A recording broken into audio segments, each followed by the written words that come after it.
nañ kontaan tëb si Eumeu Sène quoi parce que lu mu def Bombardier dafa ñu neex trop combat bi ñu ñëpp kontaan nañ daf ñu sigil si gën a àdduna bi yëpp si gën a supporters yi ñu nga xam ne day wax soxna si Eumeu Sène guddee bëccëg ñu ci werante di wax ba sonn waaw sigil waa Pikine sigil ñëpp daal képp ku bëgg Eumeu Sène rek sigil nañu Bombardier amul lu ñu koy wax dëgg yàlla jàmbaar moom it dëgg yàlla combat bi war na loolu yëpp c'est que dañ ko mën nag làmb soo ko mënee da nga koy wane. li may bëgg a wax mooy entraîneur Bombardier war na xoolaat Bombardier ni muy entraîner Bombardier ndax chaque combat bi mu daanoo même site bi lay daanu parce que gars yi dañ koy yëngal mu ñëw poids bi yaa ngi dégg poids bi lañ koy daanelee poids boobu moom am na doole waratul du doole lay wut Bombardier du doole lay wutati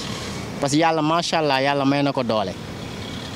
yaa ngi dégg boo xam ne liggéeyu ko. kon donc vivacité la ko war di liggéey loo ak condition loolu la Bombardier soxla poids bi mu yor waru koo yokk da ko war a wàññi pour mu mën a bëre mbër yi. làmb la ndax làmb Bombardier mbër la mais nekk na mbër moo xamante ni si làmb moom du mbër moo xamante ni mu mën a bëri la ndax mbër moo xamante ni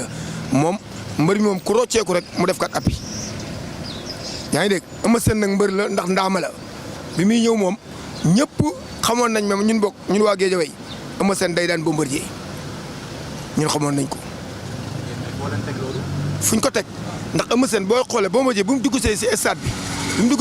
bi ni mu doon ubbeekoo ak ni mu doon def yëpp defu ko Eumeu Sène ko gën a taxaw gën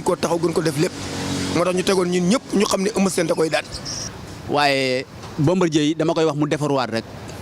waaw bés bu ne am na ko fi am na fi tàkkusaan bu ne na defaruwaat rek champion la. waaw jàmbaar la mais Eumeu Sène nag mooy daj dëpp gi Eumeu Sène jom la am jom victoire am bi jom la waaw parce que yàgg na am bés yu ne combat yam moom du yomb waaw du yomb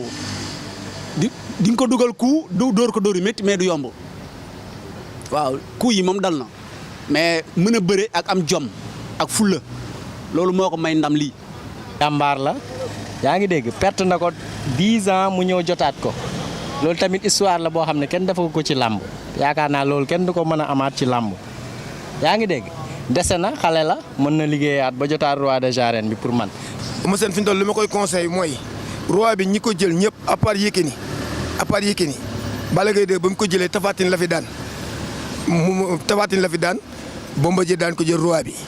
Bombardier bi mu fi jëlee roi bi moom it Modou Lo la fi daan ak xanaa rek Berdo boobu mu daan ñëw tamit Eumeu Sène daan ko gars yi ñu ne roi bi boo ko jëlee mbër mu fekk rek da ngay daan benn mbër door koo jël man li ma koy conseil mooy roi bi mu yor nii bu nekkee bëgg na mu yàgg si loxoom nag xool mbër yi nga xamante ne moom lay dajal mais bu dee guddi yi ñu toll nii Modou Lo rek la visé fi ñu toll nii yaakaar naa roi bi du yàgg si loxoom. mais xam nga làmb ji fi ñu toll nii dafa yegg foo xam ne dañ ko def affaire de quartier quoi. léegi li amoon avant ak léegi mënatul nekk benn parce que en fait mënuma bokk ak yow koñ ba pare bon maak yow ñuy bëre quoi muy indi ay tension ay affaire non fi mu toll nii je pense que fi làmb toll nii instant bii nii bon li am na ba pare quoi tey boo newoon Ama Baldé demal bëre ak Eumeu Sène mais duñu mës a bëre xam nga wax jee fi nekk rek mais waaw mais day yàq làmb ji mais ana gars yi boo yaa ngi yéeg gis nañ fi rëg-rëg boo yooyu ñu ngi ñëw ku ko gis xam ne mbër la day bëre ana ñoom beneen booy bi nu mu tuddati sax Malick Niang xaw ma man gisatuma ko xaw ma sax fu mu nekk waaw mais waaw Sa Thiès mais gars yaa ngi fi waaw bon ñi nga bokkal koñ nag day métti nga bëre ñoom mais loolu bon am na ba pare mu ngi mel ni tam ñu ne kii Eumeu Sène ak Gris Bordeaux mënatuñu bëre. loolu du yoon CNG war na si wax ndax mënoo bokk CNG dafa ne woon mënoo bokk nit écrit yaa ngi ne bokku leen écrit ba pare nga topp si ginnaaw Eumeu Sène wala dinaan dafa waroon ber écrit ba écrit fekk xanaa Boy Niang gëmul ni dafa war a jël moom it ndam li ni taxaw si roi des arènes bi mais topp benn mbër ni yàlla naa ko ñaanal mu jël roi des arènes xanaa Boy Niang gëmul boppam moom dafa war a jël roi des arènes. waaw mbëri Pikine ni boo déggee ma ni Boy Niang du question li may ànd ak Sa Thiès wala Balla Gaye moo tax xam naa fi ñuy waxee ñoom ñi fi ñuy waxee mooy li may ànd ak Balla Gaye moo tax ma sipp Boy Niang déedéet Boy Niang damay ko bëgg ni ko nay jël mbër yi nga xamante ni ñoom ñoo nekk si àll bi te bàyyi mbëru Guédiawaye. Eumeu Sène bu laajee Modou Lo day nekk cuune day toog xaar mais Balla mën na nekk roi bu ko gëmee mais Balla tey jii bu dajeek Modou Lo ah combat la de du yomb de Balla day am problème ndax Modou Lo ci bëccëgam la ne Modou Lo dafa taxaw actuellement dafa taxaw mais Balla bu ko gëmee parce que gars yi boo déggee ñu naan ay Tapha Tine na jël Eumeu Sène non non Tapha Tine na dem jox revanche Ama Baldé loolooy wax ji Eumeu Sène du jël Tapha Tine. waaw. mais Eumeu mérité na ko de. non Eumeu mérité na ko ba pare ñu bëree ngi wax nag ñu bëri ñu ngi wax naan non Modou Lo fi mu toll nii jël na affaire bi mais na def attention de Eumeu Sène gaynde la de du muus de. waaw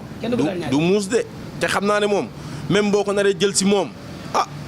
dina wex xat de. Eumeu Sène dama koy dénk mooy mbëri Pikine ni ñu ko jàppale noonu dama see kontaan trop ay ñoom Ama Baldé Boy Niang waa Pikine yëpp booloo nekk benn dëgg yàlla Eumeu Sène xolam moo rafet du ko waa Pikine daree ànd ak moom ñëpp yàlla may ko ndam loolu nag bu nga ko fàtte couleur go na ànd ak ñoom. est-ce que Bombardier relation bi mu war a am ak Mbourwaay aussi est-ce que jege na leen est-ce que yëg nañ ko est-ce que sentir nañ ko parce que mobilisation bi ci waa Pikine la gënoon ëppee quoi te yooyu xam nga daf ci am solo te yooyu dafay jouer ci làmb quoi.